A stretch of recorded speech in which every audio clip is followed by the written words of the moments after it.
আজকেই বাংলাদেশ সীমান্তবর্তী বনগাঁর মতুয়াগড়ে জোড়া কর্মসূচি রয়েছে মমতা বন্দ্যোপাধ্যায়। প্রথমে বনগাঁ ত্রিকোণ পার্কের সমাবেশ আর তারপর মিছিল করবেন তৃণমূল নেত্রী। সূত্রের দাবি মঙ্গলবার ঠাকুরনগরের অর্থাৎ আজকে ঠাকুরনগরের মতুয়া বাড়িতে যাবেন না তিনি। কথা বলবো, আমাদের সঙ্গে রয়েছেন আমাদের প্রতিনিধি আশাবুল হোসেন। আশাবুল, এই এসআইআর আবহে বনগাঁর মতুয়াগড়ে কেন জোড়া কর্মসূচি মমতা বন্দ্যোপাধ্যায়? দেখো পাপিয়া, এসআইআর আতঙ্ককে ঘিরে সমাজের বিভিন্ন স্তরে একটা আশঙ্কা তৈরি হয়েছে। বিশেষ করে সমাজের যারা প্রান্তিক মানুষ রয়েছেন, যারা সীমান্তবর্তী এলাকায় বাস করেন, তাদের মধ্যে আতঙ্কটা একটু বেশি, এবং বলতে গেলে মতুয়া সম্প্রদায়ের মধ্যে আতঙ্ক একটু বেশি মাত্রাতেই রয়েছে। এবং এই যে বনগাঁ যে এলাকায় আজকে মমতা বন্দ্যোপাধ্যায় জোড়া কর্মসূচি আর কিছুক্ষণের মধ্যে তিনি করতে চলেছেন। একদিকে এই বনগাঁ ত্রিকোণ পার্কে সমাবেশ করবেন এবং এখান থেকে 10 কিলোমিটার দূরে চাঁদপাড়া থেকে ঠাকুরনগর পর্যন্ত তিনি একটি মহামিছিলও করবেন। তার মূল লক্ষ্য হচ্ছে যে মতুয়া সম্প্রদায়ের মানুষকে আশ্বস্ত করা, কারণ তারা আতঙ্কের মধ্যে রয়েছেন। তাদের বেশিরভাগ মানুষই ওপার বাংলা থেকে এসছেন এবং যাদের কাছে অনেক বৈধ নথিপত্র পর্যন্ত নেই। 2002-এর ভোটার তালিকায় তাদের নামও নেই। এই অবস্থায় এই সম্প্রদায়ের মানুষজন আশঙ্কা করছেন যে তাদের ভোটাধিকার হরণ করা হতে পারে, তাদের আবার নাগরিকত্ব হারিয়ে যেতে পারে। এরকম একটা প্রেক্ষাপটকে সামনে রেখে মমতা বন্দ্যোপাধ্যায় তাদের আশ্বস্ত করতে আসছেন যে কেউ তার পাশে না থাকলেও তারা তাদের পাশে রয়েছেন এবং একটিও বৈধ ভোটারের নাম তারা কোনো মতেই বাদ দিতে দেবেন না। এর পিছনে রাজনৈতিক অঙ্ক রয়েছে বলে মনে করছেন রাজনৈতিক পর্যবেক্ষকদের একাংশ।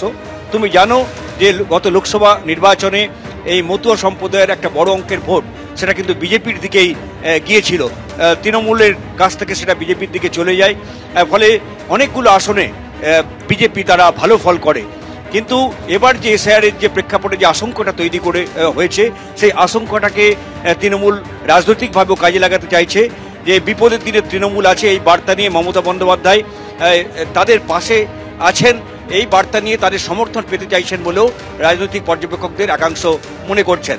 রাজ্যের বেশ কিছু বিধানসভা আসনে মতুয়া ভোট কিন্তু একটা বড় রকমের ফ্যাক্টর, ফলে বিজেপির দিকে যে ভোটটা চলে গেছে মতুয়াদের সেই সমর্থনটাকে এসআইআরকে ঘিরে মমতা বন্দ্যোপাধ্যায় নিজের দিকে টানতে চাইছেন। ফলে এই আজকে তিনি দ্বিতীয় দফার যে এসআইআর বিরোধী সমাবেশ এবং মিছিল করতে চলেছেন সেটা কিন্তু এই সীমান্তবর্তী বনগাঁকেই বেছে নিয়েছেন। তুমি জানো যে এর আগে কলকাতায় মহা মিছিল করেছেন মমতা বন্দ্যোপাধ্যায় এসআইআর নিয়ে।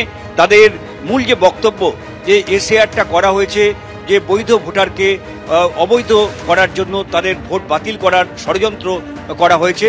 যেহেতু বিজেপি তারা সরাসরি ক্ষমতায় আসতে পারছেন না, ঘুরপথে তারা আসতে চাইছেন, এমনটাই অভিযোগ করছেন মমতা বন্দ্যোপাধ্যায়, অভিষেক বন্দ্যোপাধ্যায়রা। এবং ইতিমধ্যেই ইলেকশন কমিশনেও 2 দফায় মমতা বন্দ্যোপাধ্যায় চিঠি লিখেছেন। গতকালও তিনি চিঠি লিখেছেন এবং তৃণমূলের তরফে দাবি করা হচ্ছে 35 জনের ইতিমধ্যে মৃত্যু হয়েছে, 3 জন বিএলওর অস্বাভাবিক মৃত্যু হয়েছে। প্রবল চাপ তৈরি হয়েছে, অল্প সময়ের মধ্যে এই এসআইআর প্রক্রিয়া সম্পন্ন করা যাবে না। এইভাবে ইলেকশন কমিশনে পর্যন্ত বিএলওদের তরফে তাদের সংগঠন তারা অবস্থান করছে। ফলে নানাভাবে একদিকে সমাবেশ, মিছিল, মিটিং, অন্যদিকে বিভিন্ন এলাকায় এই মিটিং মিছিল করে একদিকে কমিশনের উপর চাপ তৈরি করতে চাইছেন এবং সাধারণ মানুষের কাছে বার্তা দিতে চাইছেন যে বিজেপি যে এই বিপদের দিনে তৃণমূল তাদের পাশে আছে, কোনো বৈধ ভোটারকে তারা বাদ দিতে দেবেন না, শেষ পর্যন্ত তারা লড়াই চালিয়ে যাবেন। এই বার্তাটা আজকে সীমান্তবর্তী বনগাঁতেও মমতা বন্দ্যোপাধ্যায় পৌঁছে দেবেন এবং সেই কারণেই তার এই জোড়া কর্মসূচি। একদমই আমাদের নজর থাকবে মমতা বন্দ্যোপাধ্যায়ের এই জোড়া কর্মসূচির দিকে। ধন্যবাদ তোমায় আশাবুল। রাজ্যের বিরোধী দলনেতা শুভেন্দু অধিকারী কি বলেছেন এই প্রসঙ্গে দেখুন।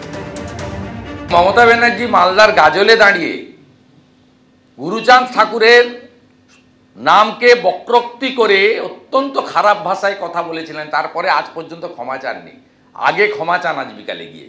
আমি সিএর বিরোধিতা করে অন্যায় করেছিলাম, দ্বিতীয় ক্ষমাটা চান ওখানে। কারণ আপনি বলেছিলেন নো সিএ, আপনি বলেছিলেন এরা বেঈমান, মা বীণাপানি দেবীকে চিকিৎসা আমিই করিয়েছি, সরকার করে থাকতে পারে। আপনি কে? আপনি এই কথা বলার মধ্য দিয়ে মা বীণাপানি দেবীকে অপমান করে ঠাকুরবাড়িকে অপমান করেছেন। এই তৃতীয় ক্ষমাটাও আজকে বিকালে চাইবেন। কৃষ্ণনগরের সাংসদ, আপনার দলের সাংসদ মহুয়া মৈত্র কি ভাষা প্রয়োগ করেছিলেন কয়েক মাস আগে?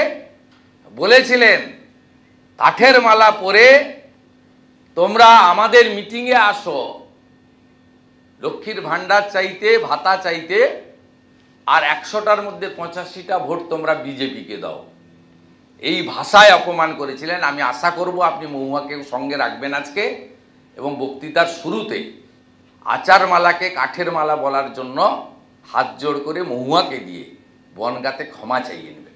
এবিপি আনন্দ, এগিয়ে থাকে, এগিয়ে রাখে।